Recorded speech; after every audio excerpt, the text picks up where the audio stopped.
The opinions given by the individual host and their guests do not necessarily reflect those of Para X, its affiliates, or its sponsors.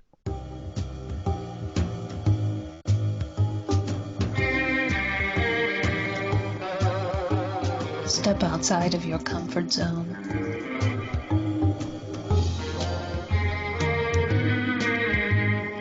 See the world with a whole new perspective.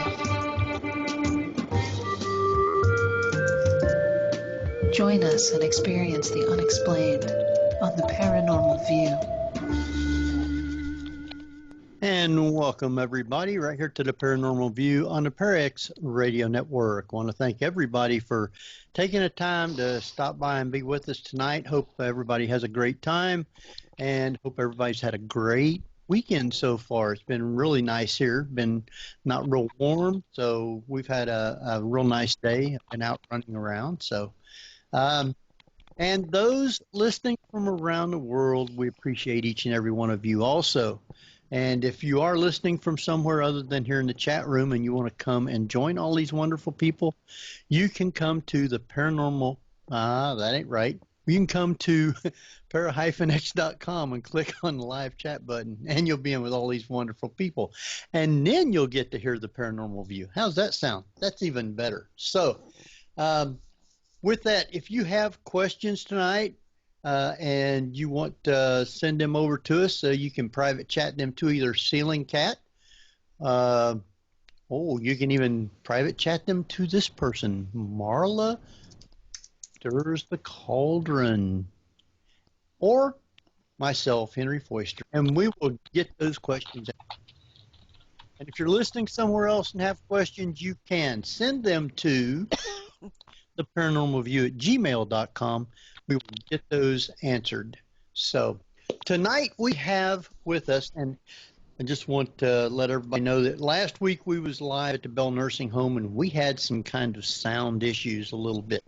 But we got that ironed out, and tonight everything should be sounding great. So we have with us tonight Barbara Duncan. I'm here. And we got Geoffrey Gould. Hello, hello. Not been kicked off yet. And we have a special guest with us tonight who is actually going to help us with a lot of stuff, because our show tonight is needs a lot of help. Oh wait.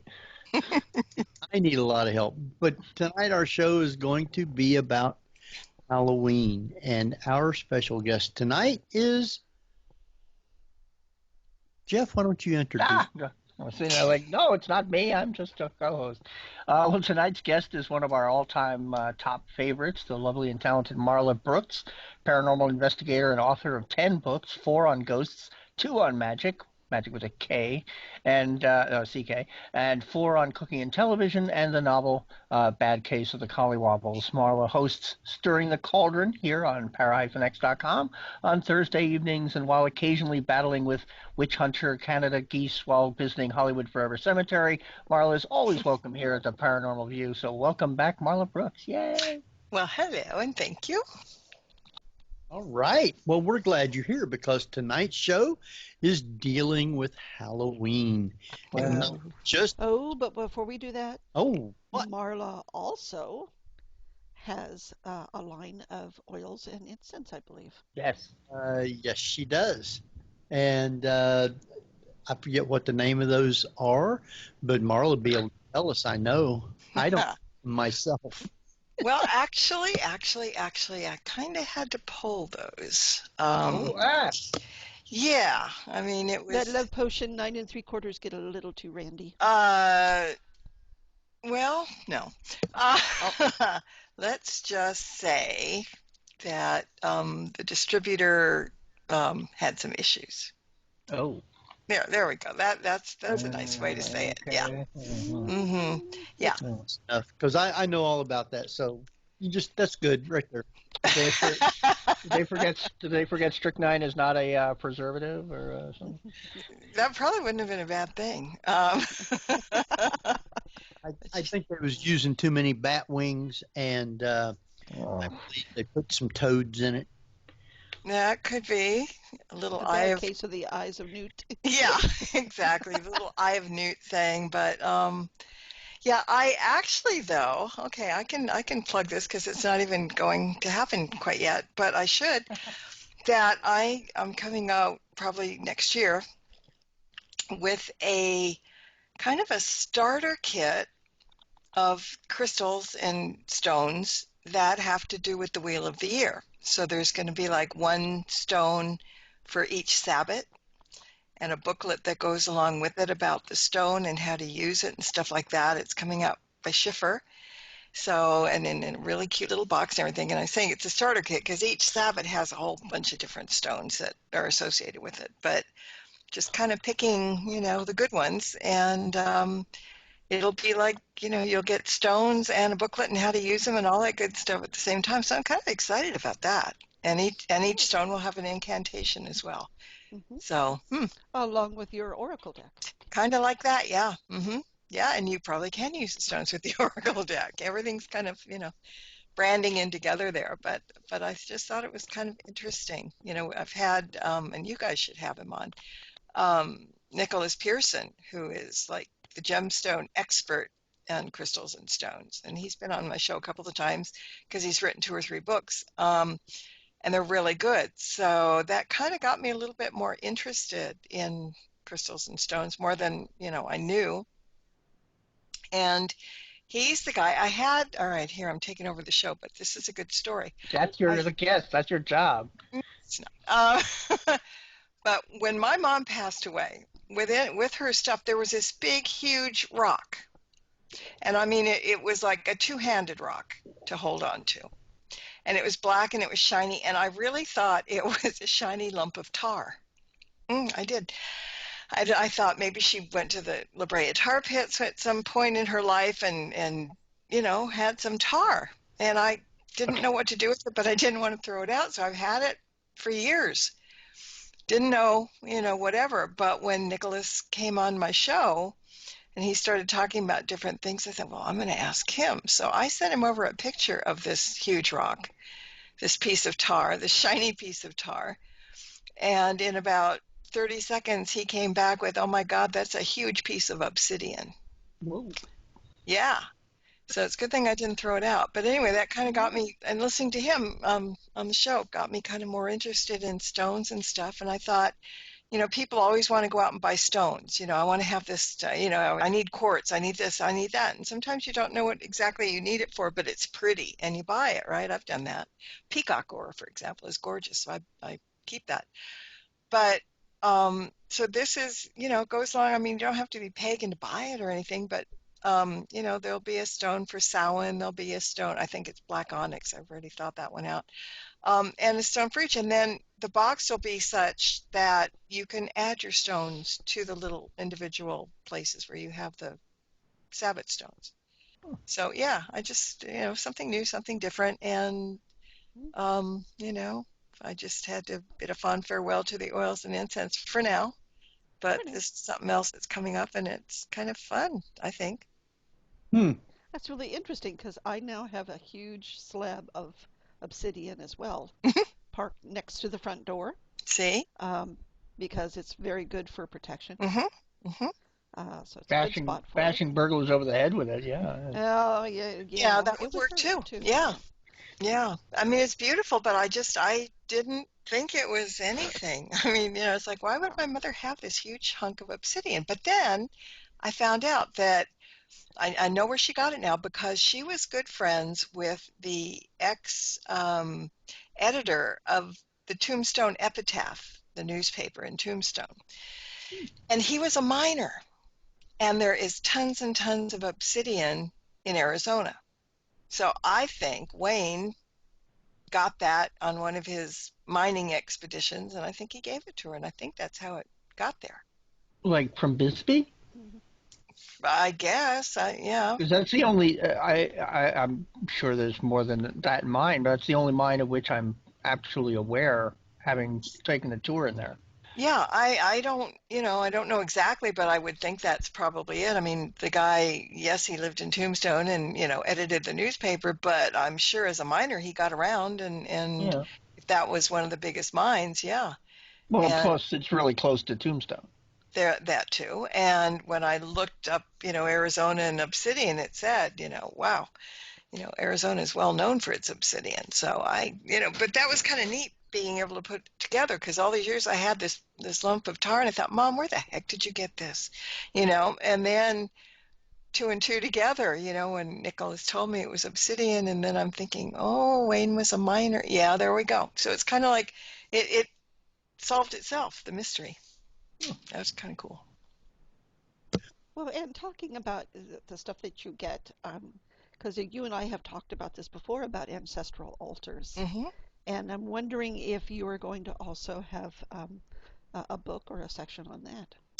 I could add that. I mean, definitely, because I have stones on my. I keep my ancestor altar on all year long.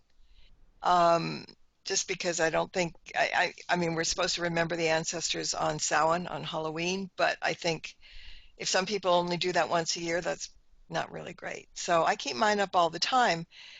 And I've got like amethyst, and I've got quartz, raw amethyst and raw quartz on there. And it's a good thing to have on an altar. It's a good thing to have on you, and then I've got a little box in there full of all kinds of stones.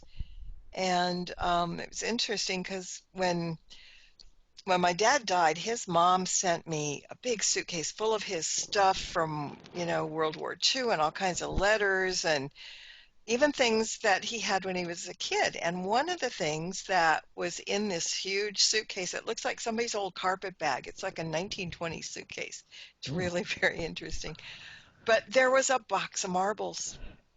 And one of them is a cat's eye, and it's really beautiful. Or it looks not like the cat's eye that, we see in the regular marbles. This is kind of neat. So I actually have a couple of marbles on the thing too, because they really do match with the stone.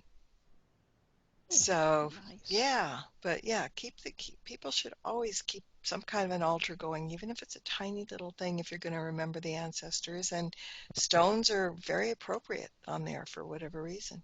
Yeah. Mm-hmm. So maybe I should add that to the book. Good thinking, Cece. Thank you. There you go. Yeah. Well, would you consider the Day of the Dead then to be an ancestral Memorial Day, It is. as opposed to Halloween, which is kind of a little bit different? Well, yeah, I mean, in the Mexican culture, the Dia de los Muertos is something that you honor the dead with the sugar skull and all that stuff. So it's just another kind of remembrance, if that's a good way of putting it. But yeah, I mean, we celebrate Halloween, we celebrate Samhain, but there are a lot of people, I think, and you guys can answer this. I mean, when you were younger growing up and stuff, did you ever think of Halloween as being something to do with your ancestors, or did you think about it being the boogeyman and ghosts? Oh, it's mostly boogeyman and ghosts. That's the way I was raised. Only I was afraid of the ghost year round. Oh, see, karma got you, didn't it? Now you're chasing them.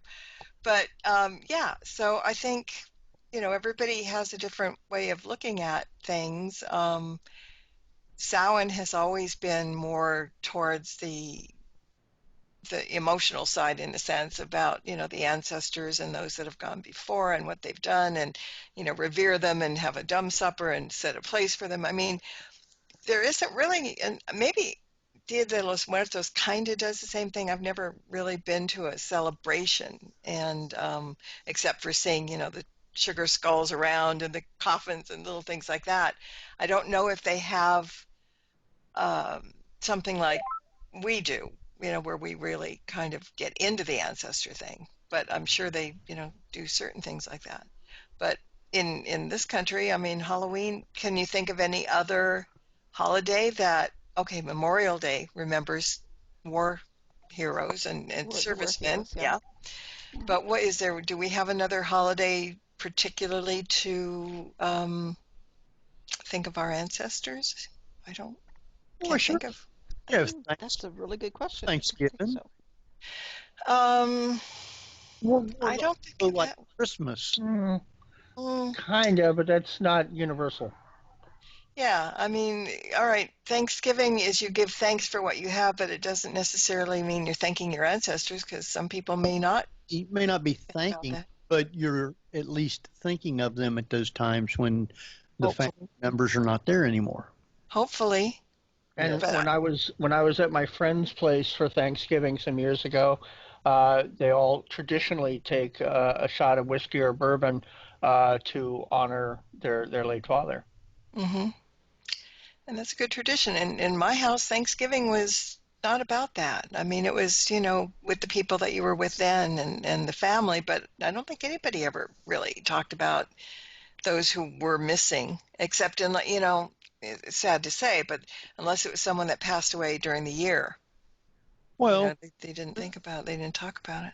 we do a lot because of, boy, she could really fix Thanksgiving dinner or Yeah. stuff like that, Oh, then it just goes automatically into, you say my turkey's not good, and then it just escalates from there. He's right. He's right. Mashed potato fight. Is that what you're saying? Pretty much. Yeah, it's all fun and games until somebody brings out the fruitcake. Yeah. And then you're in trouble. Uh-oh, I like fruitcake. Oh, Uh-oh. yeah. Don't tell Yeah. Patsy. Oh, no, I haven't said a word. Didn't hear me say that. Nope. Tonight we're talking about Halloween. And And Samhain. what is the real history of Halloween? What did it derive from? How did it get started? And Jeff, you can jump in on this too, but it goes back about 2,000 years. It's a harvest festival, and the Celts believed that at Samhain time, which is like the third harvest, that was a time that, for some reason, that they believed that ghosts of the dead were able to mingle with the living. It was the souls of those who had died during the year that traveled to the other world at that time, and so they started by lighting bonfires in their honor, and it helped. Now, see, I was reading where it said bonfires were lit in their honor to aid them on their journey. Now, what does that mean? Was that like lighting a fire, or giving somebody a hot foot to get them across? I mean, I think it's more like as though moving towards the light wasn't easy enough. It's like it might be dark before the light. Well, that's true. I just got the hot foot picture in my head, and I thought that doesn't make sense. No. But the bonfires were also lit in their honor, and also they did the bonfires to keep them away from the living, because on Samhain all manners of beings were thought to be out and about, ghosts and fairies and demons, and everything that went bump in the night. So it was a Celtic holiday tradition, harvest thing, and that's kind of where it started. But then it kind of switched over to Halloween, that most people know, when the Christian missionaries attempted to change religious practices of the Celtics. I mean, in the early centuries, way back in the first millennium, before the missionaries, like St. Patrick and stuff, they started converting pagans to Christianity, and Usually not pleasantly. right. Yeah, no, it was under duress, but it and the Druids, who were the priests and the poets, and Jeff, about this. Yeah. They were the religious leaders. They were the ritual specialists. They were the bearers of the learning, and very much the same as the very missionaries and monks who were Christian to try and change the people around. So I'm sure that wasn't exactly a very fun time. No. But they wanted the Christians wanted to make a holiday that was similar. That's kind of, if you read up on it, most of the holidays that we share were similar, because they would look at our holidays and make one close to it. Well, if you look at a Catholic Mass, essentially you're looking at a pagan Mass. Almost everything is mirrored, because they were like, well, if we use their tools like knives and cakes and ale and all sorts of stuff, and we simply say we're referring to Jesus, not a different deity, then people, and of course, my favorite thing they used to do is conscript builders to build churches on pagan meeting grounds. So pagans would show up to do their circle and like, why is there a building here? Yeah, we don't need no stinking building. Yeah. Exactly. And if you look at the architecture of some of the earliest churches, you'll see pentacles, Jewish six-pointed stars, and all this little stuff. So like, yeah, we'll put a little few, and I know they didn't have the term Easter eggs at the time, but pretty much that's what they are. Yeah. It's exactly what it is. I mean, so, that's why it's so common. They just, if you're going to convert somebody, you have to convert them in a way that they recognize what they're being converted to. Yep.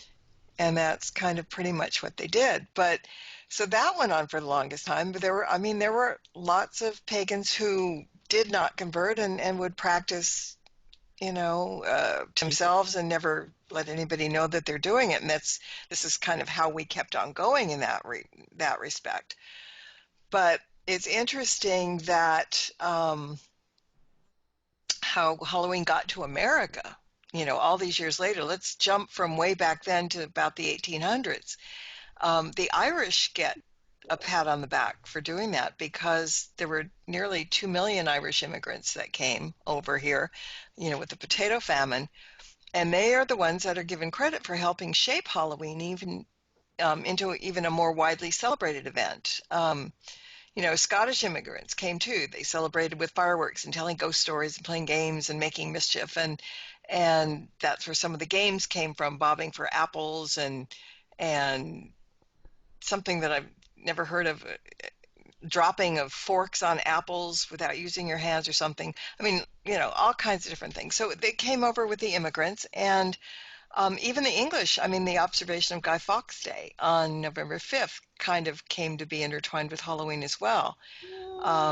Anything that's got pranks and mischief is going to catch on. Well, Guy Fawkes Day was more, obviously that was a week later, and it was almost more astrological Samhain, 15 degree in Scorpio.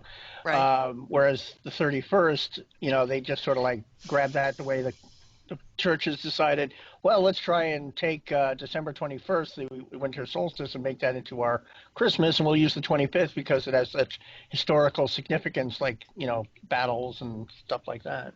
Well, and the church made November 2nd All Souls Day. Yep. Yeah. November 1st, yeah. First, Now, have you ever heard of a film called Lightning Bug? It's a little-known film, which I only saw because Laura Prepon was in it. And I loved her in the 70s show. And she plays a girlfriend of the lead guy whose mother is like Carrie's mother type of proselytizing Christian type of woman. And he goes off to, he wants to go out and celebrate Halloween. He's in his like very early 20s or late teens, and she's at one point she literally says, that's based on a pagan holiday, don't you? And he goes, well, yeah, so is Christmas. Wow. I don't think people know, Easter too. The real big holidays, and because they're around the same time, and they all again fall around the harvest season and the planting and the reaping and the sowing and the whatever. I don't think people realize that so much. Yeah, it's not really taught in schools. Well, Easter. Well, and we've kind of hijacked holidays too, because although Halloween would have been more of a harvest festival, in the United States at least, now we changed that to a Thanksgiving sort of holiday, which is more harvest related. Right. And Halloween takes on a completely kind of different tone, at least in the United States, I think. Maybe Canada has Thanksgiving too. Yeah, exactly. But it's all in, Henry was saying the other day, how did Halloween get so commercial and everything? But the interesting thing, okay, here's the question for you all, and you all get a brownie point if you get it.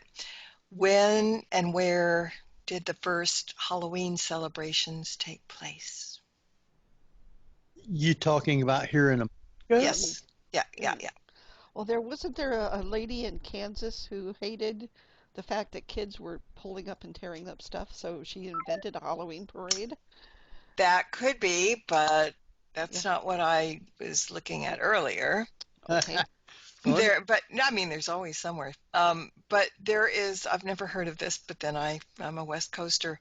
There's a town called Anoka, Minnesota, which claims to be the Halloween capital of the world. And it was the first city in America to officially hold a Halloween celebration. And similar to what you just said, Cece, it was done in an effort to divert the kids from pulling pranks like tipping outhouses and letting the cows run loose down Main Street. And it said the town organized a parade and spent weeks prior to planning and making costumes and, popcorn and peanuts and candy and all that was going on. And the event grew over time, and it was held every year since 1920. That was the first year it started. And there was only 2 years that they didn't have it, which was 1942 and 1943, when they were canceled because of World War II. But they still hold elaborate festivals with parades and carnivals, and costumes and everything. And then it says also that Salem, Massachusetts, associated with witches, due in part to the history. But they said they also laid claim to the title of Halloween capital of the world. And so, and the quote was that many historians quietly back away from that debate, leaving the two cities to duke it out for themselves. I like that. I fell off. Which two cities? Salem and Anoka, Minnesota. Anoka, Minnesota. I'll have to look that up. Yes, you do, because they since the 1920s they claim to have been the Halloween capital of the world. Yes.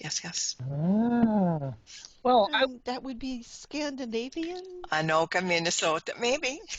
I guess. Yeah. Now, I know that there's a new show called Haunted USA, and they did a one of their little documentary episodes on Salem, but we were mostly on the ghosts and the hauntings around there, as well as the occult stores. They didn't mention Laurie Cabot. Is she still with us?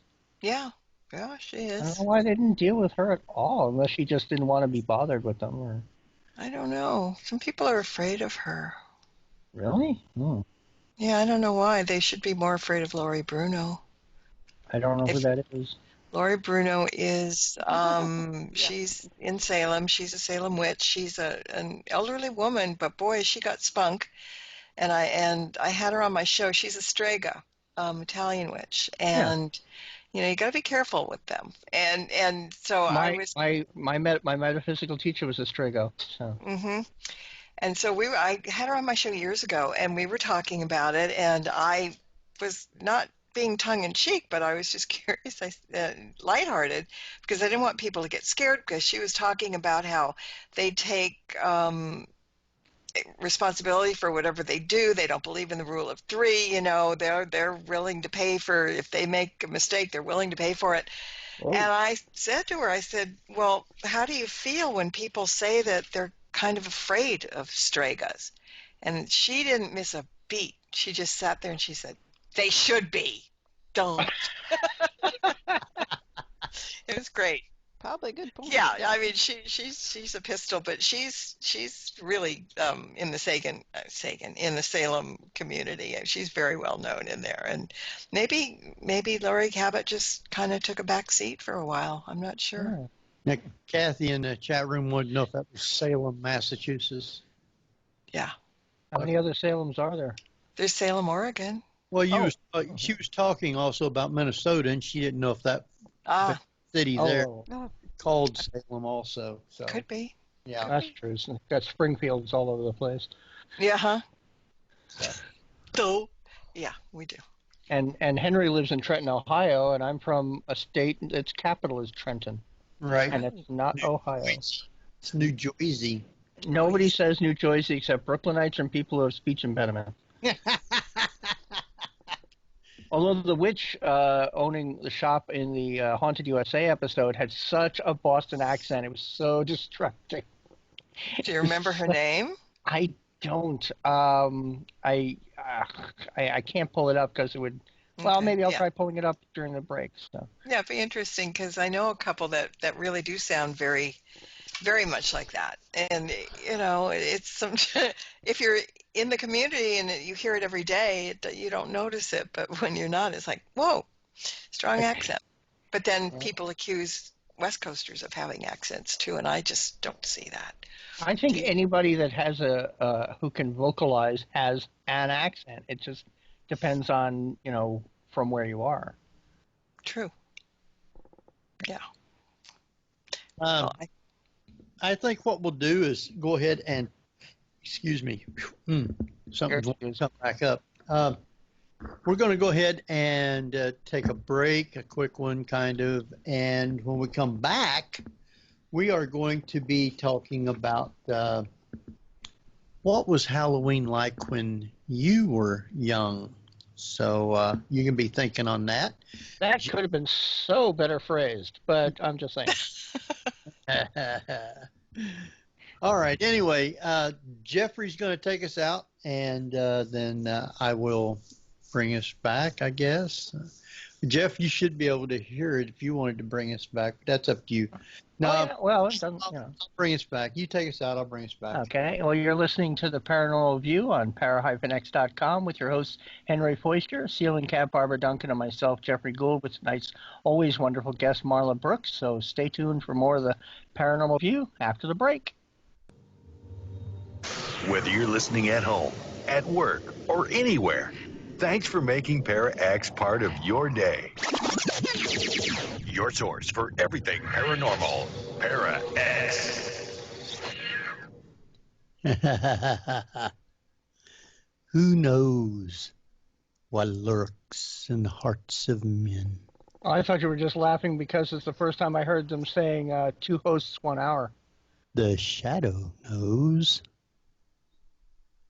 Welcome back, everybody, to the Paranormal View right here on the Para-X Radio Network.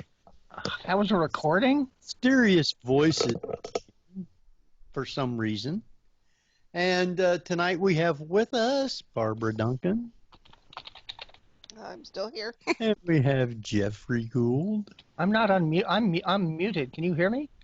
Yes, I can hear you. Oh, okay. I've heard you the whole time. Oh, you just didn't respond.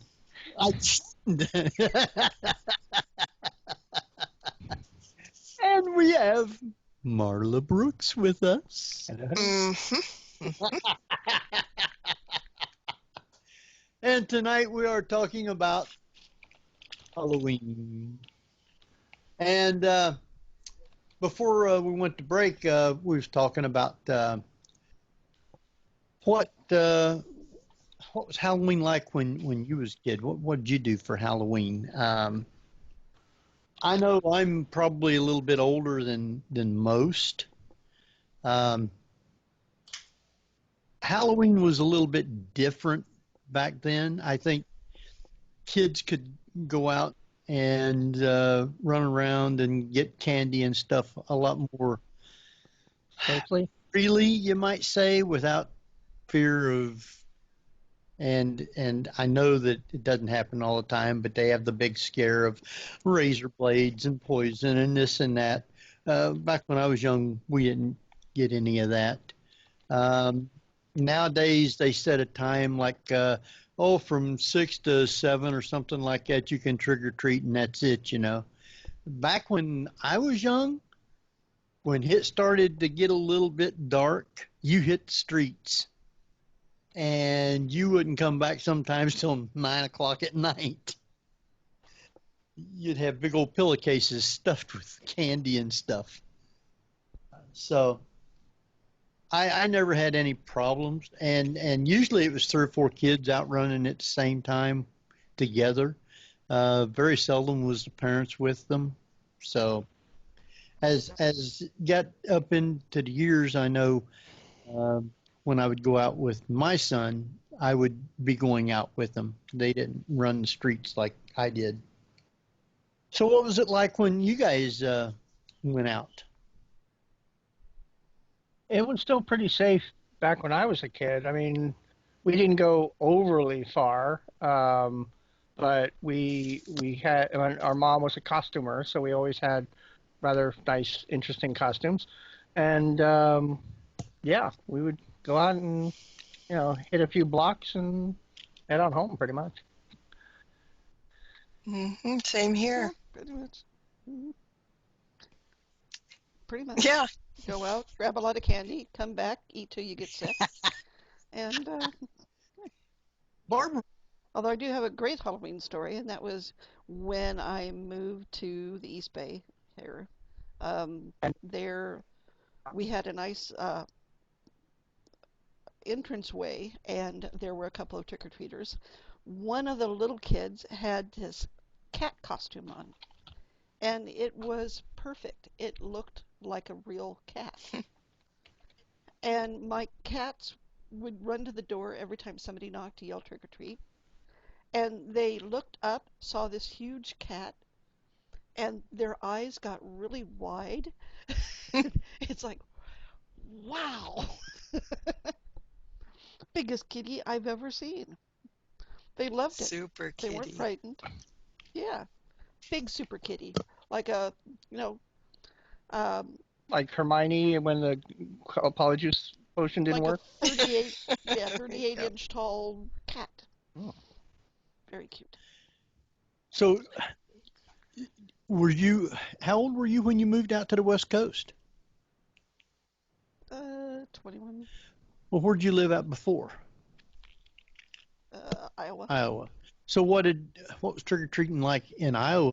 Oh, I told you. You go out, get a lot of candy, come home, eat till you get sick, and that was it. Did all the kids dress up pretty much?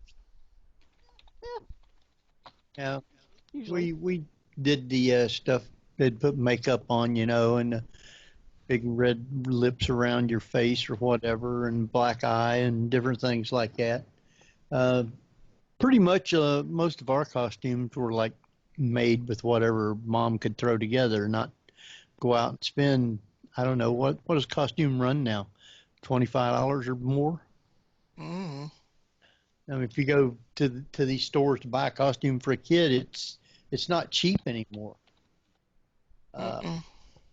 So, and I suppose Marla just flew around on her broom.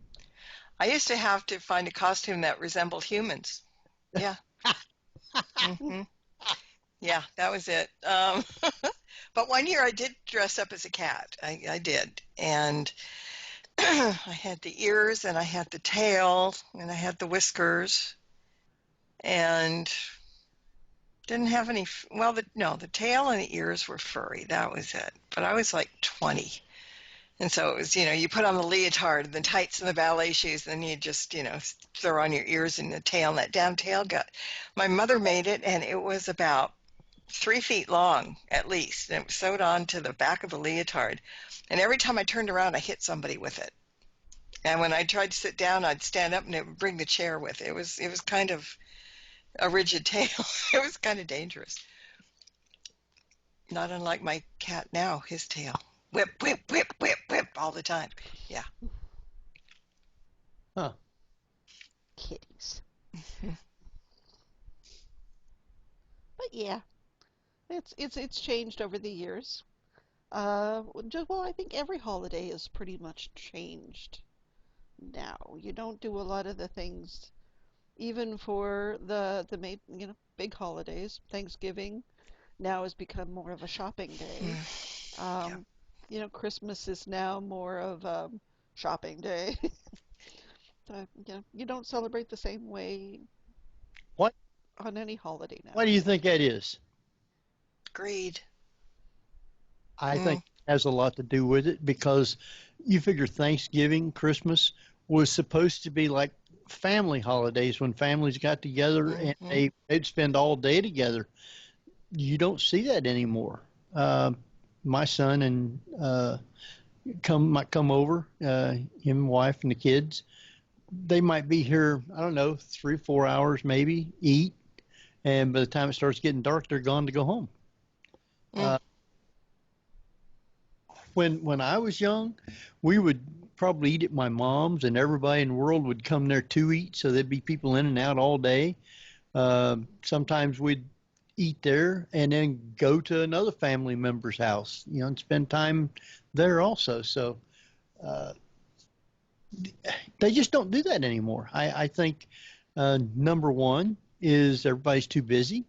And number two is what you were saying, greed. Oh, let's go get in line at the stores to buy stuff for when? Oh, Christmas. Yeah. So It's sad. Now, Kathy in the chat put in a really good comment, and that is families don't live very close together Right. anymore. and And Marla, this goes back to your ancestral um, uh, altar, which Hmm. is, would, wouldn't that also work for people who are not close by? Well, yeah. I mean, the altars are what you put into them. I mean, this one's got a label. It's an ancestor altar. You're supposed to remember the ancestors. So I have pictures of ancestors back as far as great grandmother. That's as far as I can get. And then things that belong to them. But an altar, I mean, in general, can be anything you want it to be of any kind of celebration or remembrance or just things that are important to you or something. It's like your little church, and you can put anything on there. But I think I really do think it's important that we not forget the ancestors for a number of reasons. Basically, well, if they weren't there, we wouldn't be here. That's a good one. um, for us, for witches, for people that do the craft, I mean, things have been passed down from generation to generation to generation. That's something that we thank them for a lot. The old ways, the ancient ways. So, but you can, people. I think I've heard of people that have altars up for family members who were in the service and who passed away, and or just even a military altar for everybody that they knew that was in the service, whether they're still here or not, died in action or not. I think altars are really an important thing, and you don't have to stick them up and make this big shrine out of them. I mean, I've got a shelf of my bookcase. One of the shelves is my altar, partly because the cat can't get to it there. But the other part is that it's just somewhere that it's out of the way, and people probably don't notice it when they walk in necessarily. Um, but see, that's the thing about it. A lot of people, and I'm not going against organized religion at all, but a lot of people think you have to go to church or a synagogue or, a mosque to be able to celebrate your religion or to celebrate things around you. Pagans, we're like turtles. We carry our sacred space and our things on our backs in a sense. We can open a circle of protection. We don't have to go to a church or whatever.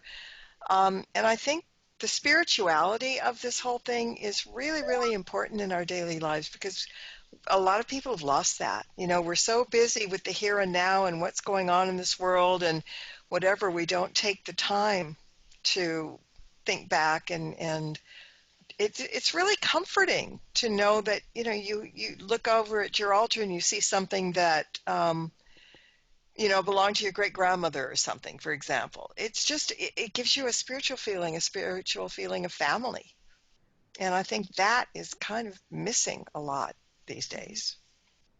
That connection to the past, yeah. Hmm. Well, that makes a good rock band, the Pagan Turtles. Woohoo! uh, Just a shell of. But yeah, I kind of agree, and especially with families that do carry on the tradition through lineage, Hmm. because there are a lot of families that do that. You're also going to carry along that power to that thread Yes. through the altar, I would believe. Hmm.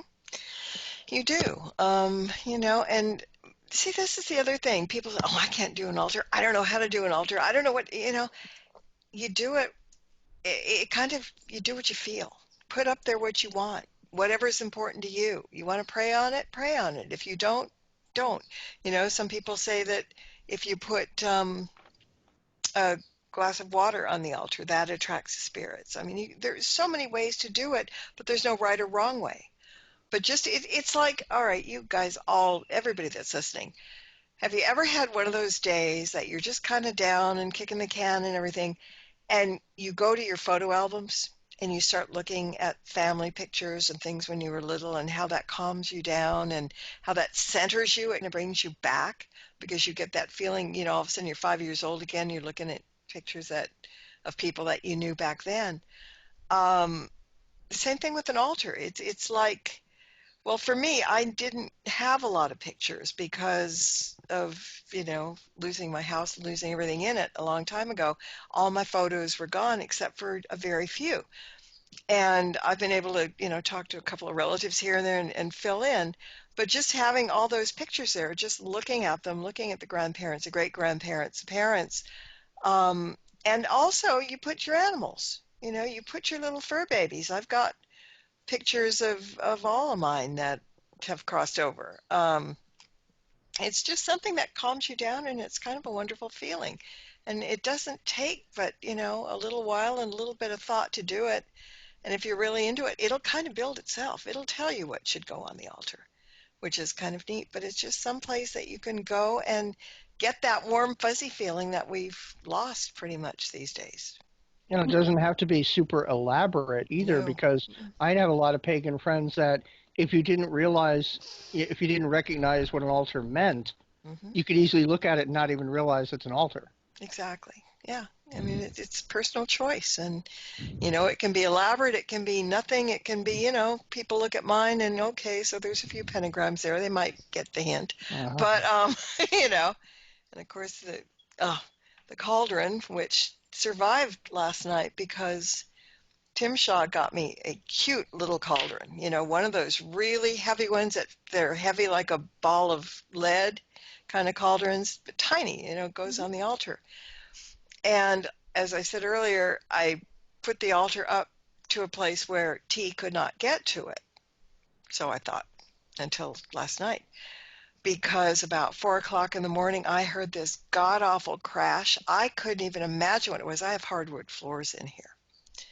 And this thing went bang. And I mean, I sat up and I'm looking around for broken glass or whatever.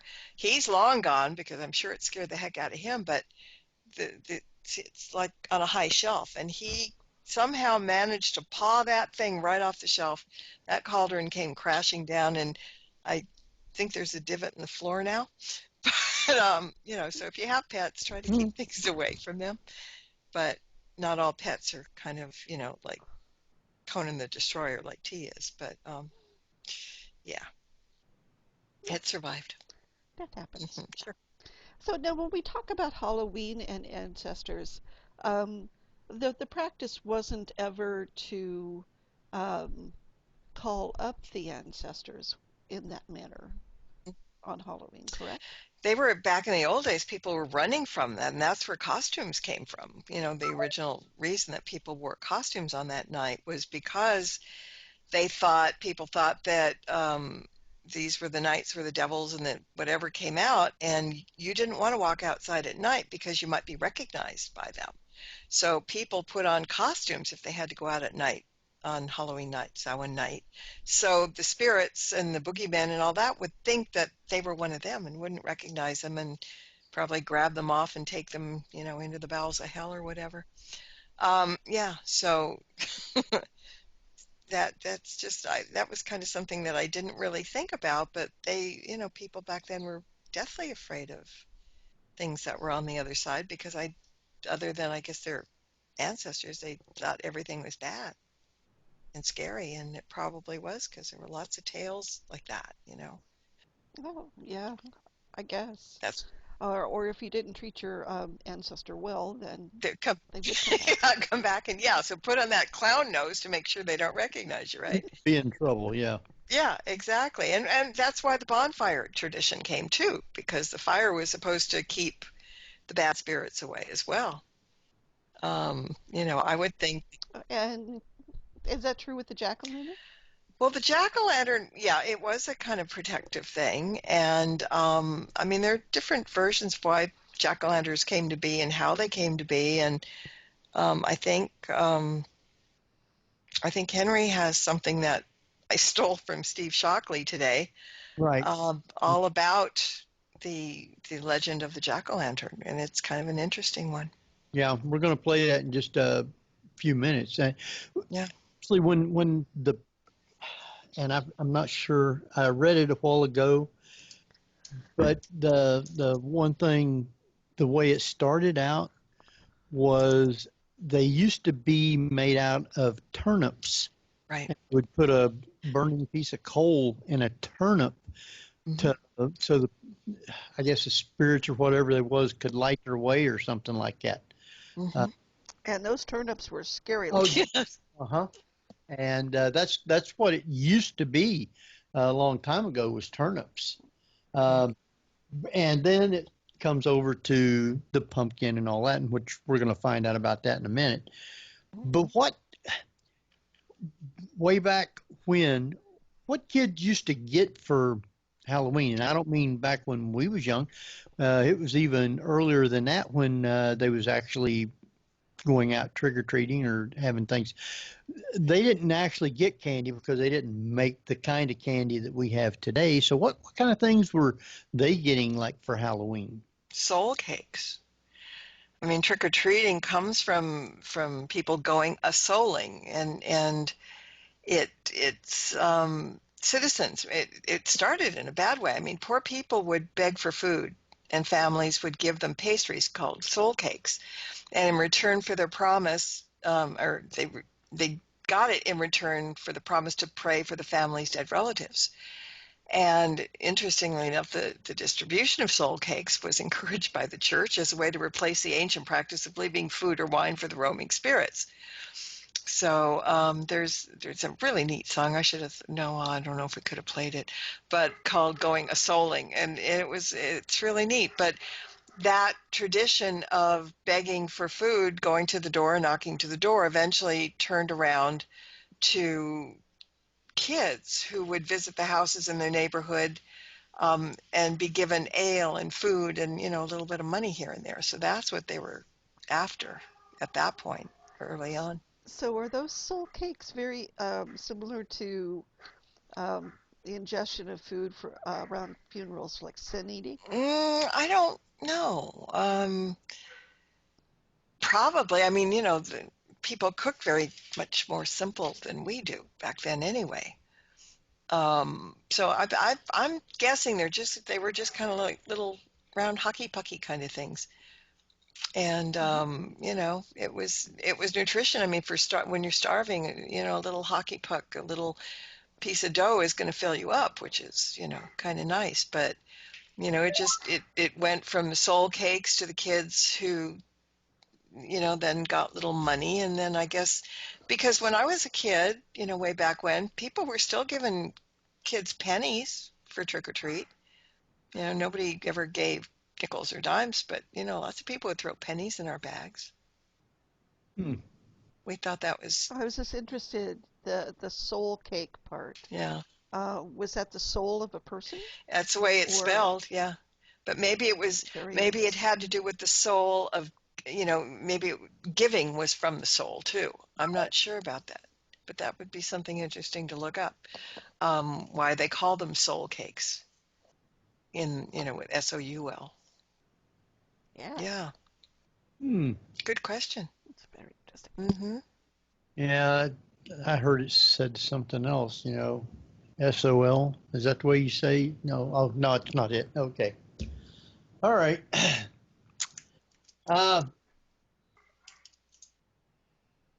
Kids, I guess nowadays, though, they go to the store and everybody buys $40 worth of candy because the price of candy has gone skyrocket because of commercialism. It's crazy. It is. And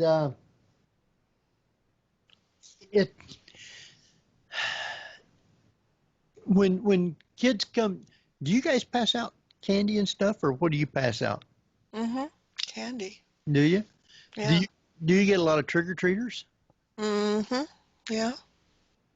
Not as much. I mean, when we were kids, as you said, it was like sardine cans trying to walk down the street. But yeah. It depends on the neighborhood. I mean, when I was in Hollywood, we didn't have so many because I think people were kind of afraid to go out at night and whatever. But now that I'm in the suburbs, we see quite a few out. But again, like you said, it's not the same. You know, they go out just at the crack of the sun going down, and maybe, you know, 7:30 they're through. When we were out, like you said, you were out till 9, 10 o'clock. We were too. Yeah. We didn't go out until 7 or 8. You know, we went out at the time that kids are now coming back in. Right. Mm-hmm. And I guess the neighborhoods has a lot to do with that. It does. Yeah, it does. The first year that we lived here, I bet we didn't get 2 kids come by our house because the area wasn't completely built up yet. It was older homes going to the west of us, new homes back behind us, but nothing going down the road the east from us. And so most of the kids that was down to the west, that's where they were trick-or-treating at. They hardly would ever come on down to our street because there wasn't but 1 or 2 new houses down through here. So we didn't get hardly anybody. And then for a long time, they started building it up, and we would get a few here and there. I think last year and the year before, we had probably the most that we've had. So I'm expecting probably a lot of kids come by this year. And I think the weather also plays a big part in it, whether it's rainy or real cold. So that really has a lot to do with it.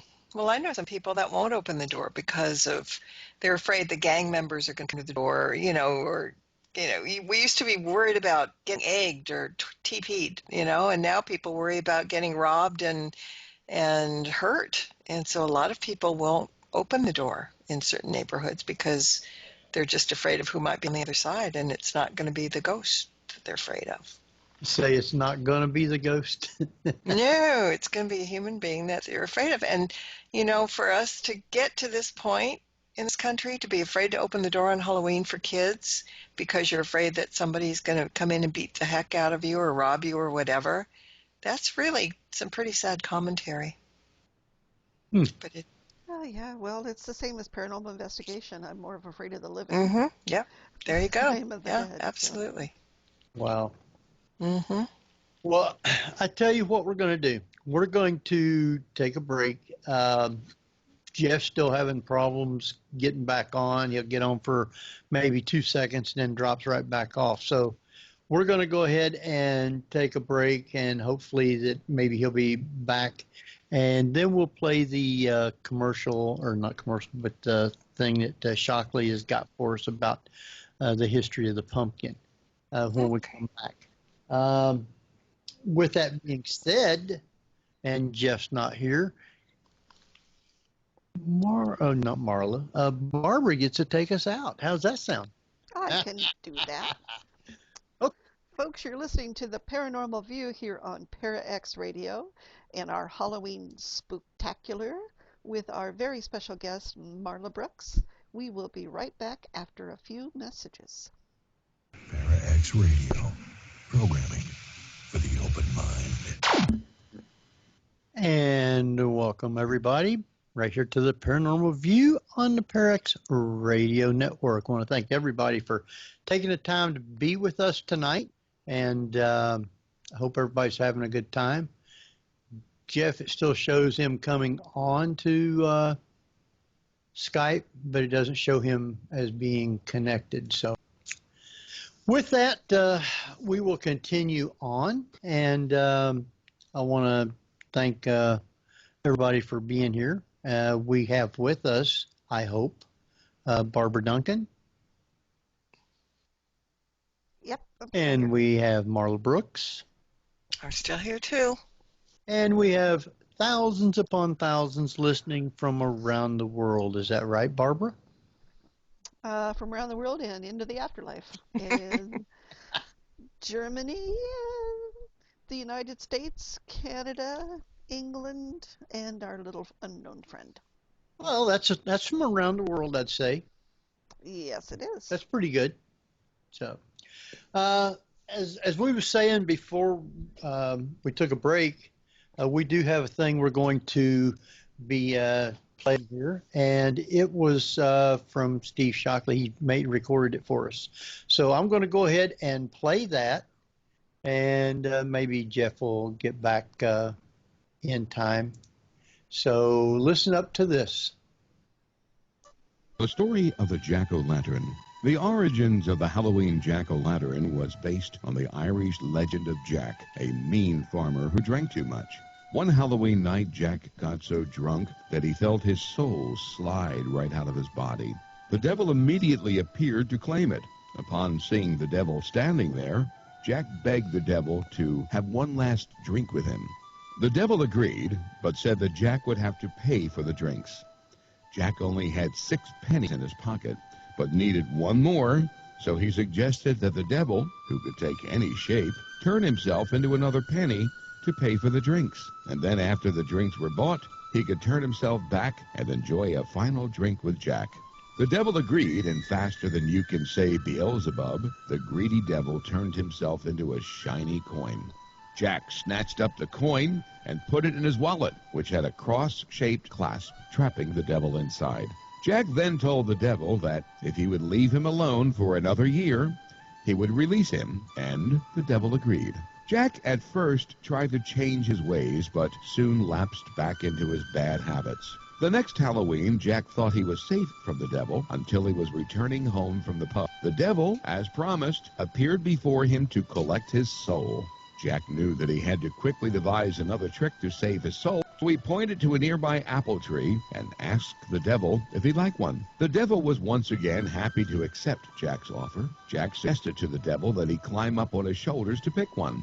The devil hopped up on Jack's back and up onto his shoulders, then made a leap to a nearby branch. The minute he hopped onto the branch to pick the juicy apple, Jack carved a cross into the tree. The devil screamed to be set free. He said if Jack would let him climb down from the tree, he wouldn't bother him for 10 years. Jack said he would let him down only if the devil promised to never bother him again. The devil agreed. Before the next Halloween rolled around, Jack died. When he tried to enter the gates of heaven, he wasn't allowed because he hadn't lived a clean life. He had no other choice but to venture down to the gates of hell, but he was denied entrance there as well. The devil reminded Jack of his promise to never bother him again, then threw Jack a lit piece of coal so he could see his way in the darkness. Jack placed the burning ember in a carved-out turnip to use as a lantern to guide him on his eternal earthly trek. Over time, the lit turnip evolved into the candle-lit pumpkins we now call jack-o'-lanterns that help light our way on those dark and spooky Halloween nights. Right, now you know the history of the pumpkin, the jack-o'-lantern. So, I guess everybody's back with me. I haven't lost everybody yet. Mm-mm. Well, having never made a pumpkin pie from scratch, wasn't it just a good way to get rid of the pumpkin exterior? Mm-hmm. Don't you use the insides to make the pumpkin, right? Yes. Yes. I actually did that once, and it wasn't bad. Was it Surprise, bad? surprise. Yeah, but a lot of work. Well, did you use all the seeds too, or did you throw them away?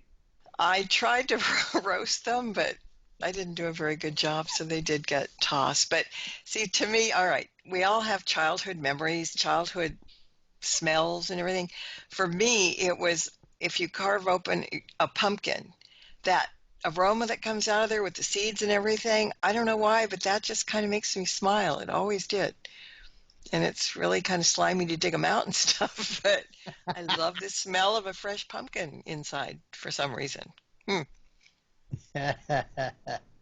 I don't know. Do you eat pumpkin pie for Halloween, or do you do that more for Thanksgiving? That's more for Thanksgiving, maybe, but it is the pumpkin season because once all the stores start having pumpkin lattes and pumpkin muffins and pumpkin donuts, I mean, it's you can't get away from pumpkins now. So, Jeff, are you back? I am currently back. I am trying something sneaky. I actually was downtown the other day and was offered a free phone with free service, and I'm trying to put it on the other phone So I'm trying to add you on Skype there and see if I get kicked off on my desktop Skype. Maybe you can call me in on my phone Skype. Oh, well, if you're on Skype, then I should be able to do that. You should. Let me see if I'm trying to add to chat. It's kind of weirdly different than As he disappears. Oh, no. he's No. he's still on. Yeah. I can hear you. Now, speaking of Halloween back when we was all younger was a lot different than what it is today.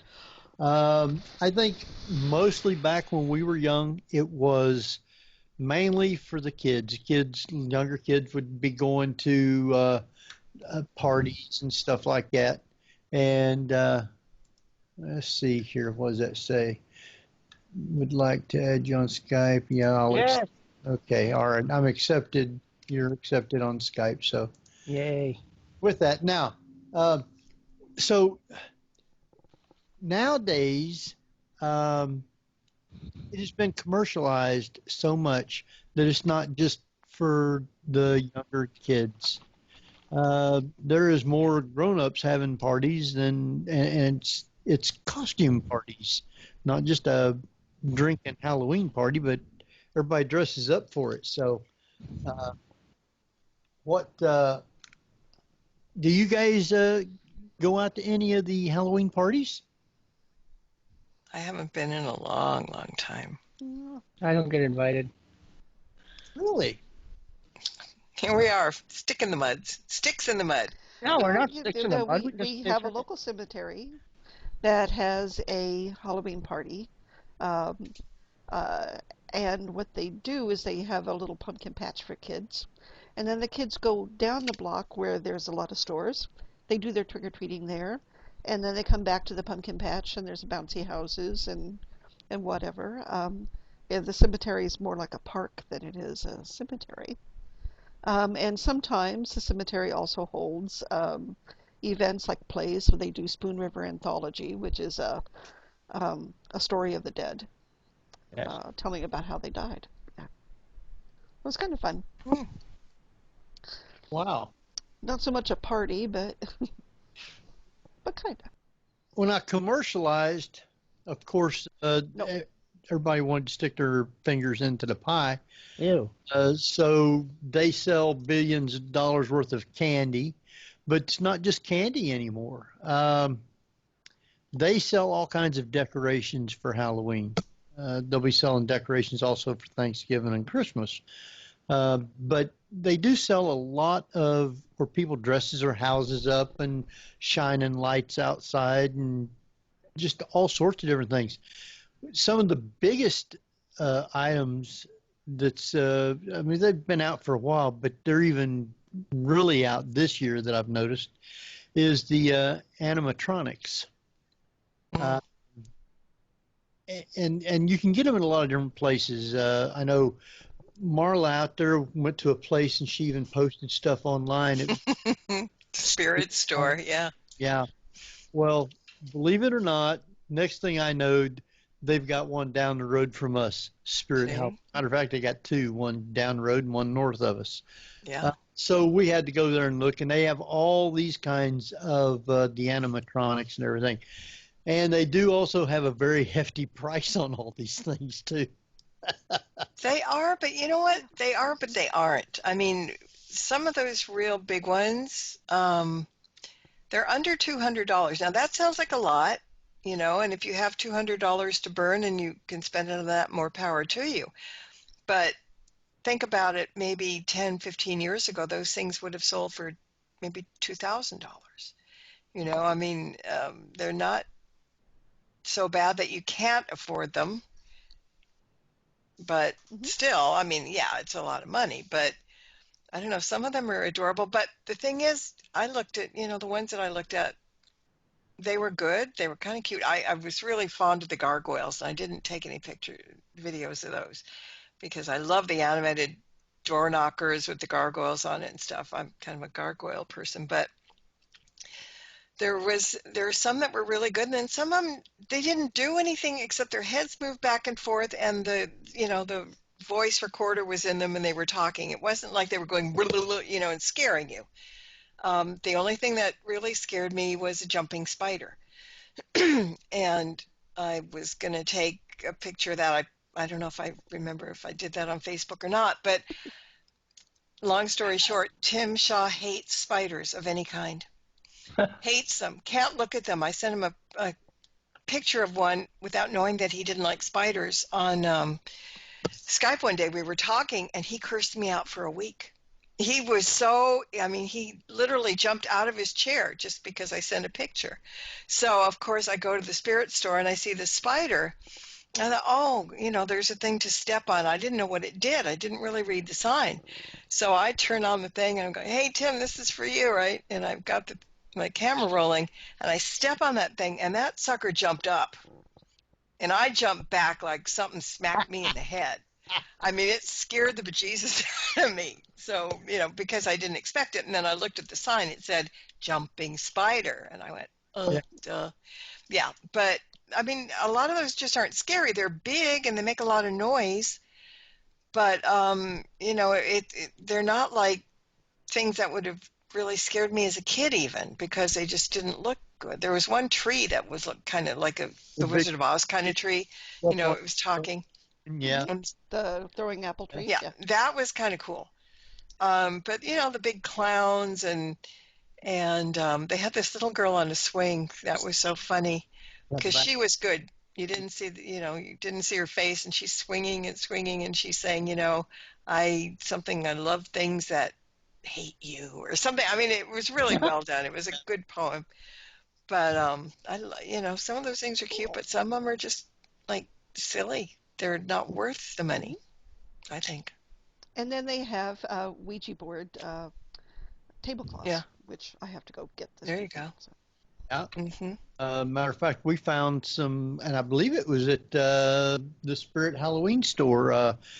We found some like shot glasses with the Ouija board and all that stuff on them. And Patsy got those and sent them to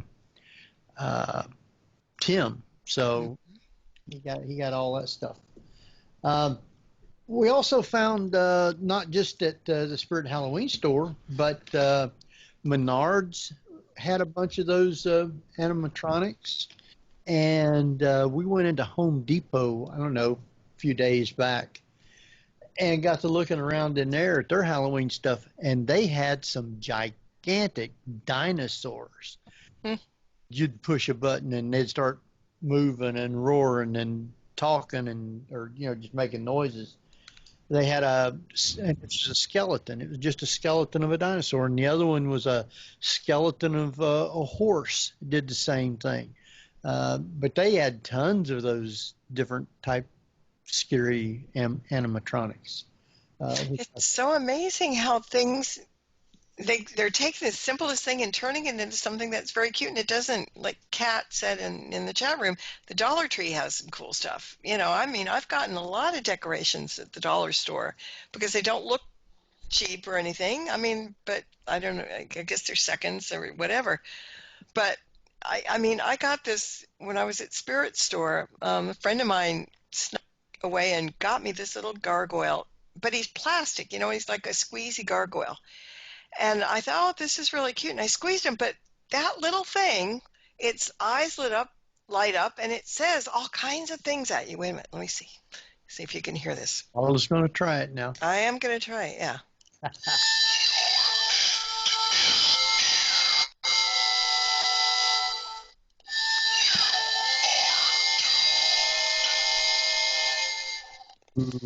You are. Oh, that's cool. Yeah, and it's a squeezy thing. You know, it's not made of cheap plastic. I mean, or you know, something solid. You squeeze it like, you know, you squeeze his belly, and now it comes these sounds. And it's so cute because it wasn't. I mean, it was cheap to get. Spirit Store, you know, had a lot of things like that are kind of just neat. You know, this guy's sitting on the shelf with my other gargoyles, but he's the only one that can, his eyes light up red and he can talk. I mean, I love little things like that. Very cute. He's like a gargoyle Rudolph. Gargoyle. Mm-hmm. Well, yeah. Have you got a Target store out west? Sure.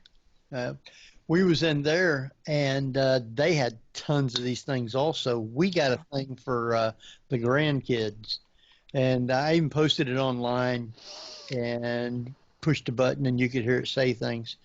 But it's like a doorbell, and you put it on your door. You can't do it on the outside, you do it on the inside. But you push the button, and it opens up this one big eye, starts looking around, it starts saying all kinds of things. I mean, weird. I mean, it's just being online and showing it to them. The youngest one was hollering, oh, I want that put on my door. So we took it out there the other day, and after they actually started playing it, I don't think he was wanting to put it on his door anymore. If you're in bed and all of a sudden you hear that thing go off at night, you're done for. Mm-hmm. Because it was scary too, boy. So we thought that was pretty funny. But yeah, you can buy all kinds of different things like that. So it's very, very good to set the atmosphere. And while I mentioned the dollar store, I just remembered something. I've got this contest going, and I was at the dollar store, and I found this like skeleton. He's wearing a Clint Eastwood hat, kind of, the old-fashioned hat, and a cape, and he's a skeleton. And I brought him home, and I stuck him on my door, and on the outside of the door. And then, I said, oh, I've got to have some fun with this guy. So I was taking pictures and posting him on Facebook, him in different positions. He went out in the backyard to where I have my table with the plants on it, and I've got little gnomes there. And last year I got a little Transylvania gnome. I've got this whole family of really cute gnomes, and then there's one with this orange hat, and he's a skeleton, really cute. So I take this guy out there, and I pose him with them, and then I go hang him on a tree. I mean, I'm just having fun with him. But I realized that I didn't have a name for this, and so I kept referring to him as my new doorman, the guy that's keeping all the boogeties out of here.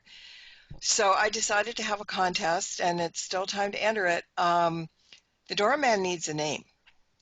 I mean, he's getting kind of mad at me just calling him the doorman or the new doorman.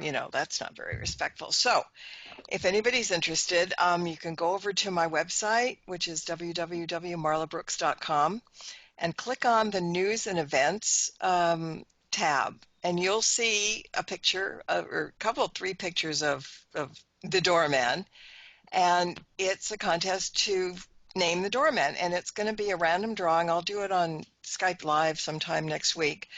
And the prize, there actually is a prize. Some people might not think it's a prize, but I think it's a prize. Yeah. I've got a box set of my Ghosts of Hollywood books, 1, 2, and 3, and also a paperback of The Bad Case of the Collywobbles. So it's a 4-book deal if you want to win that.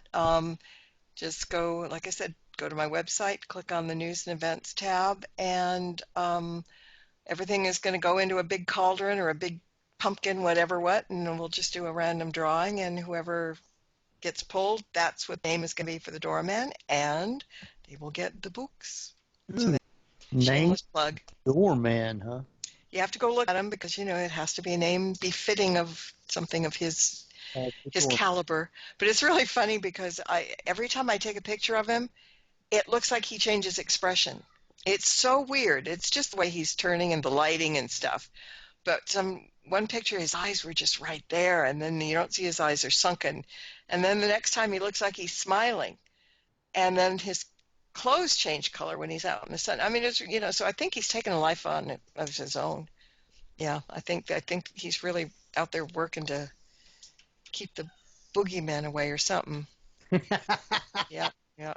Keep him away, huh? Yeah. So he'll be rewarded with a name sometime by the end of the week. Yeah. Oh. Well, let's talk a little bit about the animatronics and the haunted houses that are coming up, and how that impacts Halloween. I mean, I assume that the original intent of, the original aura around Halloween was people were scared to go out at night because the ancestors were going to get them. So people are kind of taking that into a new tradition of these haunted houses. Some of them are full-on contact haunted houses. Yeah. What's your opinion of those? I don't like. I mean, stuff scares me anyway, but somebody reached out and grabbed me or whatever, I'd be cold cocking somebody or picking the first stick up I had and be swinging it. Yeah, I'm afraid of those too. I don't like anything that can jump out at me. I mean, I don't like things that jump, period. I've got a grasshopper on my plants back there, and I walk around him because he's as big as my hand. I don't like jumpy things, and grasshoppers, if that's bad enough, somebody dressed in a scary thing that's standing there looking like he's dead and then jumps out, no. Mm-mm. Now, can you hear me at all? Yeah. Oh, okay.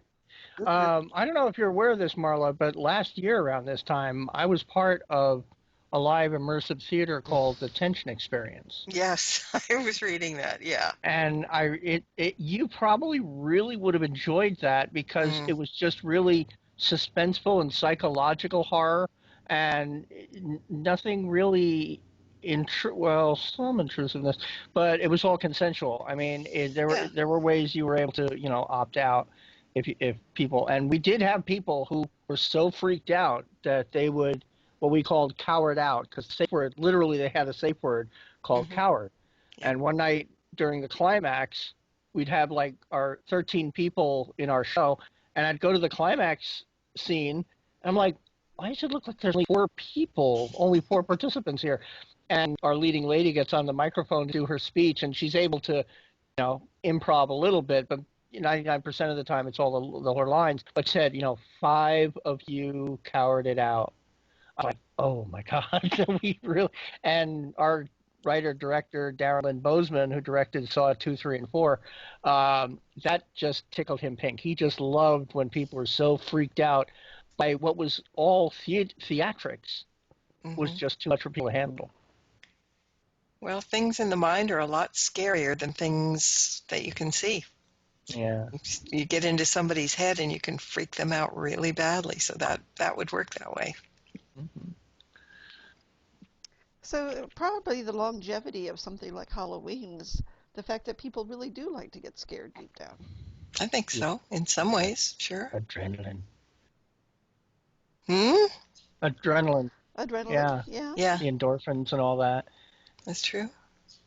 The whole part of the unknown. Well, plus horror films are relatively safe. Yes, you allow yourself to be immersed in the cinema, in the film and the story, but it's all actors, and it's something that you can go home and you can only bring home what you think in your head. And that's why I never watch them. Oh, they're so much fun. All right. Speaking of it's Halloween, a lot of people year-round likes those slash and cut up and horror type movies. See how many they can kill in a night.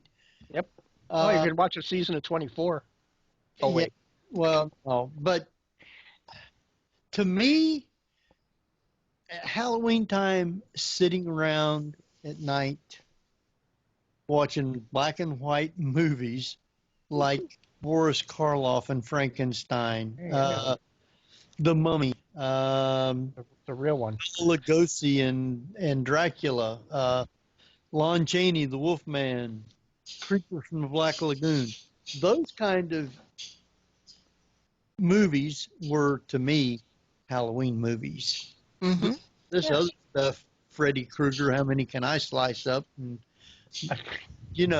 I'll come back next year as Freddy 2, and it just, to me, those are just not, to me, they're not good movies. They may be good movies, but not to me. I just never cared for those kind. So, but that's me. I don't like anything that scares me. How about horror films that are funny? Like? American Werewolf in London, Trick or Treat. Yeah. Dracula, Dead and Loving. Yeah. Yeah. Twice Bitten. Twice Bitten. I like Tony anyway. Now, Patsy's watched all those, and she liked all them. I just never cared for them. Has she seen? You should find out. I'm lucky I'm still on Skype, but has she ever seen the movie Trick or Treat? That I have no idea. That is the epitome of Halloween movies now. that Sam, little Sam in that film, is now literally the iconic Halloween mascot for films. Have you seen that, Marla? Mm-mm. No. Oh my goodness! Oh my goodness! I don't know if it's on Netflix because Netflix is getting really weird, and it's like, Yeah. oh, why should we show movies when we have original content? I'm like, because you're supposed to have movies. But Trick or Treat, I'll send you the link to it. Okay. It's done. It's an anthology film, similar in both style and humor of Creepshow, the film back in the '80s, the Stephen King stuff. That kind of, and it's all happens in one night, but they're overlapping stories. So stuff is happening within, the same time frames. So if you notice at the transition, you'll suddenly see like an overlap of time, and you'll see characters from a different vignette in other stuff. So it overlaps pretty well. Okay. And it's got Anna Paquin and a lot of other name actors you'll recognize. Brian Cox is in it. And when they asked him to do it, he says, as long as you can make me up to look like John Carpenter. And they did. Oh, wow. Yeah. That's cool. So, Marla, Yes. do you think the veil, as it's called, that ghosts are a lot more prevalent during the Halloween season? Or is it just that we tend to look for them more? Or is the veil thin enough where they are seen more? Well, I don't know where the thing came about the veil being thinner, but I think it's not something physical. I mean, I think the veil is the way it is all year round. But as you know, when you get into ghosty stuff, you open doors, you open portals, you open yourself to it more. And I think more people now are actually more aware of it too. So I don't think that the veil is necessarily thinner this time of year, but I think because we're attuned to it, we're looking for it, I think that's where it comes from, that anybody can come through. Because, they're in the old days, they were worried about fairies and gnomes and trolls and whatever coming through. They could do the same right now, as far as I believe. I don't think there's any doorkeeper that's saying, okay, well, no, you better wait till Halloween, you better wait till Samhain, because, you just, no, I think it's always like that, but I think we're more aware this time of year, and when you're aware, your senses get heightened, and even people who don't think that they have any abilities at all, or, can't see anything like that, they might, because they're just more sensitive to it mentally. Say a mic, huh? Do you think that it's sort of which came first, the ghost or the ghost hunting shows? That we've always had the same amount of hauntings, but just more aware since like ghost hunting shows came out. Yeah, of course. The media just, people live on TV, and they live. I don't remember when they started coming out. Was it around Halloween and then it just caught on or something? I don't know. I don't remember, because the first one that I saw was Most Haunted, the British one. And that was before we had any of our own. And of course, the Brits have always been into it more than we have anyway. But certainly, when something's on TV, people jump at it, because write a book, and I'm just using odd numbers. Write a book and 1,000 people will read it. Put it on TV and 1 million people will see it. And that's probably why it got so popular. Yeah. Back before I started doing anything, if I walked by a place and it even looked like it might be haunted, I was on the other side of the street. You couldn't drag me into a place. Anybody talk about, say, oh, that place is haunted or got something in it, you couldn't make me go in there. So I'll go in, but either Cat or somebody else is going first. Nothing like using Cat Coco as a human shield. Shame on you, Henry. Shame. Now, oh, by the way, Marla, you know, I'm starring in a movie next year, which is going to be filming Anne Mansfield at the Reformatory. Oh, So nice. I'm gonna be able to finally investigate there. Oh, perfect. That's great. Have they got a date set for that yet? They do not. Okay. Let me know when, and I'll see about when I can be able to drive up there and see. Absolutely, yeah. I'll be telling, like, everybody, you know, have to set aside a night or something to. Okay, I got a question here from the chat room from Tabby. She said, ask Marla, what is the significance of lighting a candle or light on All Hallows Eve? I've read a couple of different reasons why you do that. One of them was having to do with, like what I mentioned about the bonfire before, that you light a light and it'll keep them away. Other people have said you light it because it'll bring them in. You know, because you want, they were doing it to do it for their ancestors, the ones that they wanted to come in. You know, so here I am, you know, it's maybe they forgot the address. So I think I don't know, it went both ways in the stuff that I was reading. I was reading about it today, as a matter of fact. So one was to keep them away and one was to let them in while you would lit the light. And I'm sure there's about 6 other better reasons than that I just haven't found yet. Well, candles would have also been used for scrying at that one point, right? Yeah, true. With the candle wax. Mm-hmm. I know that you're supposed to peel an apple all in one Strip? Mm-hmm. one movement, Mm-hmm. yeah, and then throw it over your shoulder, and the letter was supposed to be who you were going to marry. Either that or see whether or not you hit the cat. Mm-hmm. Mm-hmm. Yeah, mine would throw it back or try to strangle me with it. But that was the other thing, divination.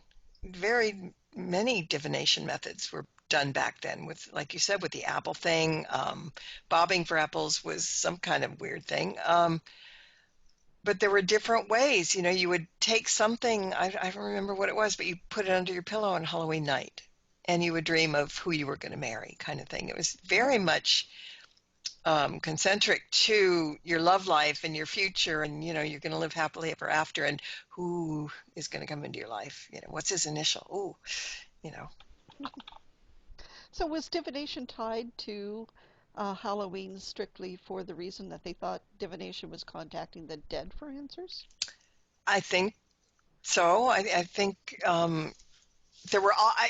there's always been like soothsayers and fortune tellers. I mean, you go back into history, you know, probably to the cavemen, and somebody was doing hieroglyphics on the wall, which was divination.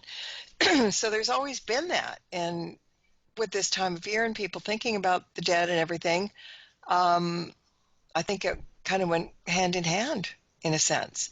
But back then, I mean, the divination was probably much more simple than what we have now. I mean, of course it is, but I like the old ways. Like, I like automatic writing, for one. I mean, that's been around for 1,000 years, or scrying in a mirror, or scrying in a glass and looking at the water in the glass. I'm not very good at scrying, but there's so many different forms. I think people wanted to try and get a hold of their relatives. You know, how are you? Just like, you know, they go to a medium now to find out. Well, my teacher, my divination, my metaphysics teacher, Vinny, used to define necromancy as annoying the dead to ask them really stupid questions. Well, yeah, that could be very true. So what is was it a dark mirror or black mirror? A scrying mirror, yeah. That's used for scrying. And are you supposed to see stuff in that when you ask questions? Mm-hmm. Yeah, and sometimes you don't ask questions. I mean, even a crystal ball, you're not necessarily going to ask a question. You're just going to look and see what visions come to you. And like I said, I'm not good at it. Tim Shaw made me a scrying mirror, a little black mirror, a long time ago. And try as I may, it's just like you try to get an EVP. Ain't happening. You know, I can't get an EVP, and I can't see anything in the scrying mirror. Yeah. You haven't yet. It's not that you can't. It's that you haven't yet. Well, That's why that's people true. would drive me crazy saying there's no such thing as ghosts. I'm like, no, what you're saying is you haven't had a paranormal experience yet. Yeah, you're right. You're right, Jeff. I keep hoping, but after a while, it's like, well, okay, well, if it happens, it happens, and if it doesn't, that's the way it's going to go. I don't know how But many hours of raw footage I'd gone through before I finally got my EVP on the Queen Mary. well, that's good. Oh, that nice big piece of polished obsidian also acts as a very nice screen. Yes, it does. Yeah, because it is bright and shiny and big enough that yeah, I should do that. I should try. Is it spherical or jagged or? It's raw. I mean, it's not polished at all. It looks like, so if you just took some tar that was just ready to mold and you could kind of squeeze it and move it around. It's got sharp things on it. It's got no rounded corners. I mean, it's sort of like an obsidian version of quartz that's just opaque. Yeah, exactly. Yeah, I mean, it's beautiful. It's nice. But I mean, polished stones are really nice, but there's a beauty to the raw stones too sometimes. So do you have to use a saying to make it work, or are you just thinking look at it? Incantation, do you mean? Yeah. For scrying, I don't think I would do that. I would it's more like a meditation than an incantation. You have to just kind of meditate on it and concentrate on it.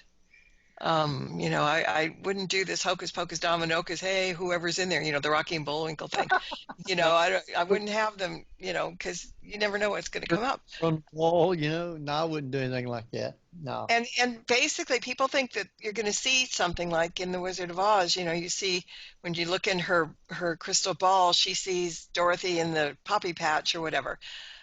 When you're scrying like this, a lot of times it's more symbolism that you see. Like reading tea leaves, when you empty the cup and you dump the thing, you look to see what the tea leaves look like. It's not that they're animated, they're going to, turn into Gumby or something and wave at you. So I think that's the same thing with scrying. Maybe some people do see things, but I think I was taught that it was more symbolism than actually seeing something. Plus the seeing is more... Oh, and speaking, I was going to say... hocus pocus here. Yeah. Go ahead. I was going to say mostly it's for focus.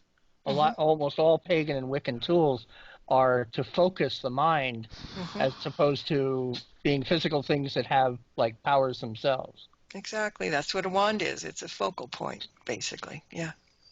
And speaking of hocus pocus, the big question is does magic done on Halloween more effective or stronger? It's different kinds of magic. So I think all magic works best by intention. So I don't think that it's necessarily Halloween that makes the magic better. I think it's the person's frame of mind and their desire to make things happen. But that it's the same as any time of year. It's just magic is associated with Halloween, so people are thinking, yeah, this is how it works. But lots of the magic that is performed, they do a lot of protection spells because people are afraid. But you also do spells to communicate with the other side. You're sending out blessings. You do all kinds of different. I mean, every Sabbath has certain spells attached to it, and that just gave me an idea. I might put that in my stones thing too. Good thinking. That's 2 IOU, Cece. But yeah, I don't think it's any stronger, but I think people are more into it at that point, which makes it work better. Now, do you think that the help of an ancestor on the other side, or the ghost on the other side, if you talk to them about whatever spell you're doing, might enhance? I think it could. A spell? Yeah, I think it could. Although generally you're evoking the deities as well, though, which is both. Now, I don't know. I don't always evoke deities for spell work necessarily. It depends on what it is. But if I'm doing a simple spell like on my tarot deck, I mean my Oracle deck. Oracle deck. Thank you. I just the incantations we're not calling on anybody. It's just an incantation to enhance the card. So there's no particular deities mentioned, but a lot of people, of course, do. It just depends. Now, I know way back in the early 20s and 30s that in Kentucky, you would have traveling salesmen go around, and because they didn't have a lot of hotels and they'd be out traveling the old back roads, when night come, they'd stop at houses to see if they could put them up for the night. And a lot of these guys did things that you could say, like raising the table, making it knock, whatever, and things like that. Now, they used some kind of a saying or something to do it. Now, my grandma said that one come through, and she was like 15 years old, and there was a bunch of them there, in the house, and the guy was going to make the table talk, and he took my grandma and set her up on the table, and he said, table, I want you to rise and knock one time for every year old she is. And it rose up, knocked 15 times, and her sitting on the table. And he said, table, I want you to rise and knock one time for every year it is until this girl gets married. And it rose up, knocked one time. And by the time she was 16, she was married. She used to tell us that all the time. Now, how do they get something like that to work? Is it a spell incantation that they do, or no? Because I also used to tell me Let's put it this way. The guy should have gone on Penn and Tell fool us. Well, see, I don't necessarily. I mean, that stuff works. You have to believe in it.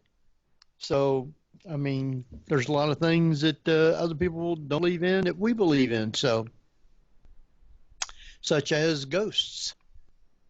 But these guys would do this much in different places that people couldn't stay in houses sometimes because the walls would start knocking. That's better than the walls bleeding, I guess. Well, I'm just, that's all these old tales that they had down there. But what my grandma told me was true, that happened to her. I've seen Tim doing the table tipping. And believe you me, I was looking every which way to make sure nobody was making it jump up and down or hands under it or anything. And they wasn't. They had to get up out of their chairs, and that table was moving around the floor.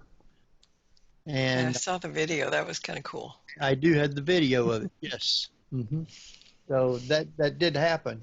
And that was right over here, the first investigation I was ever on with all them people. So you better believe I was looking at that just because of the tales that I'd heard my grandma and them tell me from being down there. That's why I won't go down there to any place and then back up in them hollers to old places in Kentucky. Couldn't That's the place I would go, the first place. Yeah. It might be, but not me.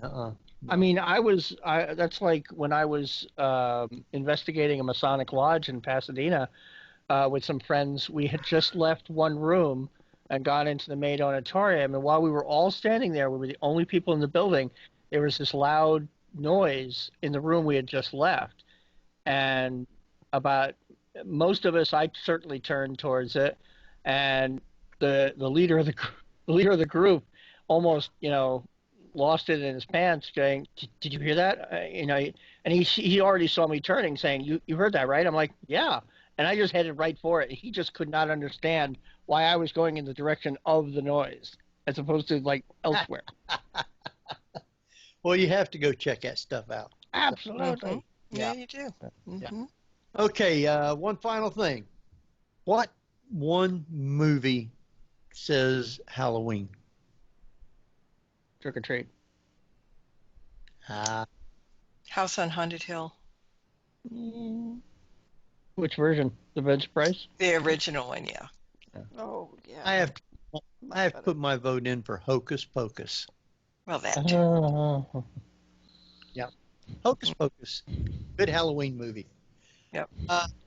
Our time is, like running right on by. We got about 5 minutes. Is there anything you guys want to shout out about here for the last minute or two?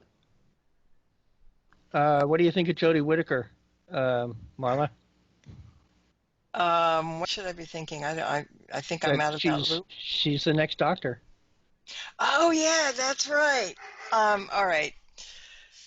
I'm more into classic things, and I'm not going to say she's going to be a bad Doctor. I mean, I wasn't too sure about the last one. He was an old man, right? But so are the classic ones. I know, but I just think that right now, and I'll change my opinion, I'm sure, but right now I would prefer Doctor Who to be a man. As would I. I was concerned with a female only because I was worried about the concept of a Dr. Pulaski from the second season of The Next Generation, where she was cantankerous and it didn't work the way they wanted, or the way any of the fans wanted. But Jodie Whittaker was in Broadchurch, and she is a fantastic actress. So she is. Yeah, so I'm giving her way huge benefit of the doubt. I'm pretty sure she'll do good. And the companion will be a guy, so it'll still be, mix and match. So no, I'm just more into classical things. No, what? You're not? But yeah, I'll change my mind, I'm sure. Well, I will admit, when they did the reveal and they showed her eye and I realized female, I literally screamed no. And because she was short-haired blonde, I didn't recognize her as Jodie Whittaker because I was used to her long, dark hair. Right. And then when I looked her up, I'm like, oh, okay, well, good. All right, I know she can act because I've seen Broadchurch and she's wonderful. So, yeah, she'll – and, of course, it's also up to the scripts. Right. So Chris Chibnall knows what he's doing.